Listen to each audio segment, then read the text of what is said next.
Before I continue, I want to give a shout out to Carissa. I think that's how you say your name. I'm not sure if I'm pronouncing it correctly. But she was the one that actually brought this to my attention, and I really appreciate the fact that she took time out to actually send a link also for me to check this out. Now, I like to do more extent research on any topic that I present, but I felt the need to just bring forth this information as soon as possible. Hopefully you guys will be able to share this information as well. Shalom. An undulating path, a suspect river, and a people ravaged by a mysterious illness.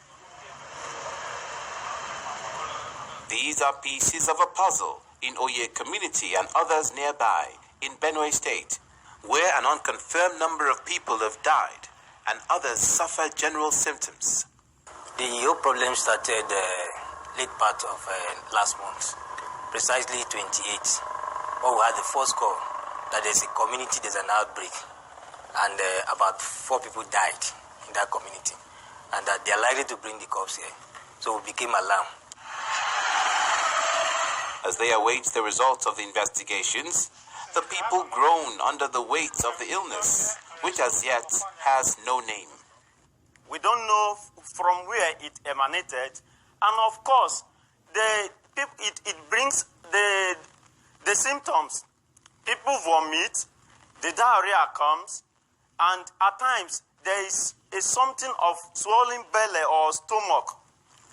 Even these children at the village square are said to be experiencing the symptoms. The emergency is not lost on the Benue State government, who had to even allay rumors that it's a coronavirus outbreak. Everybody has come up to say there may have been coronavirus, there may have been a case of it. It's not. Investigation showed that the situation that could have happened is that fishermen are poisoning the water so that people would not get into their trade.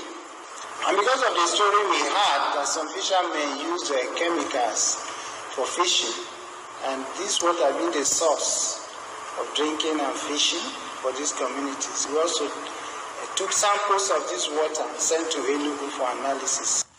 Back at the river, the villagers continue their chores, oblivious of the danger posed if the results of chemical substances come back positive. As the people of Oye community cry to the authorities over the loss of their loved ones and apprehensive on fears of more casualties.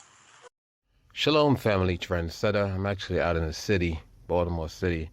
So I said I'll take this time out to pretty much come on here and piggyback on that video that we just watched. Now I'm over here, I'm not going to give out the location, but I'm looking at the area that I'm at, you know what I mean? And it's kind of like disheartening to see people living in situations such as this, and nobody in the community decide they're going to, take up time to go out and try to clean up their community that they live in. It's almost like this is your backyard. But, it is what it is, you know what I mean? It is what it is. But anyway, we just watched where in Nigeria they have an outbreak of another disease.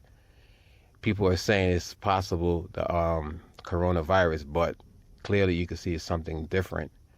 But notice you don't see any media reporting on this particular crisis that's happening. And I definitely want to give a shout out once again to Carissa. I think that's her name. I'm probably pronouncing your name incorrect. I'm sure I am. But anyway, she brought this to my attention. So you see, family, it's either two things that's happening.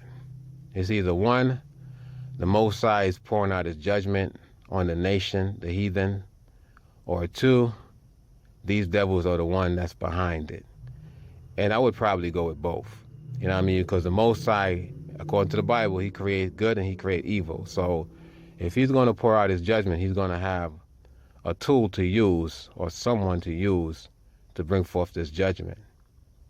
Now, I don't know how you guys are taking this, but I'm really and truly looking at this as a crisis. This is serious because what I've noticed with these Europeans, right, they are evil geniuses. What they're doing, they're actually going to target the two nations of people that literally is a threat to them. You have the so-called black people, the Africans, because, we're more than them. You know what I'm saying? The continent that a lot of our people are still on, it have a lot of resources that they need. So they always going to use us first as a guinea pig. They're going to target us first. You know what I'm saying? Trying to wipe us out, trying to evil the battlefield, because we know that they're dying out. They're a dying breed. And secondly, you have the Chinese, which is basically, to me, is in charge of everything, the whole world. To me, they're the superpower, because everything is made in China. So they're going to try to take out the two races of people. They say race. That's a creation that a narrative that they created. But they're going to try to take out the two races of people.